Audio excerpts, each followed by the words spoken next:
Assalomu alaykum. Men Ramstaji o'quv markazi asoschisi Sayyora Rahimova. Bugun biz sizlar bilan til o'rganish vaqtida yangi so'zlarni yodlamasdan turib eslab qolish va praktikada qo'llash metodlarini ko'rib chiqamiz. Qaysidir tilni o'rganib, shu tilda gapirib ketishingiz uchun albatta siz shu tilda so'z boyligiga ega bo'lishingiz kerak. Lekin so'z boyligini oshirish degani slovarni alfavit ketma-ketligi bo'yicha yodlab chiqish degani emas. Deylik, siz qo'lingizga olgan lug'atda har bitta harfda mingta so'z bor. Faraz qiling, siz A harfidan mingta so'zni yodlab bo'ldingiz. Endi B harfiga o'tishingiz kerak.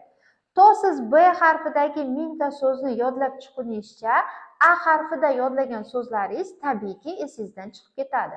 Chunki siz o so'zlarni shunchaki yodlagansiz majburan, lekin praktikada qo'llamagansiz.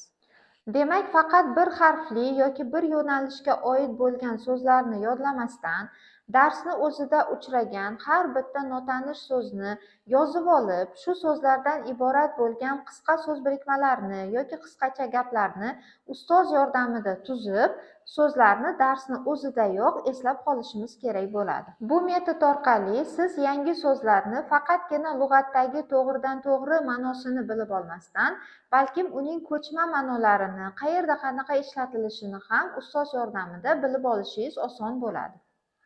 Eng muhimi, dars davomida yangi so'zlarni ustoz bilan birgalikda to'g'ri talaffuz qilishni va to'g'ri shaklda ishlatishni o'rganasiz. Til o'rganishdagi og'riqli nuqtangizni izohlarda yozib qoldiring. Video foydali bo'lgan bo'lsa, like bosib, obuna bo'lishni unutmang.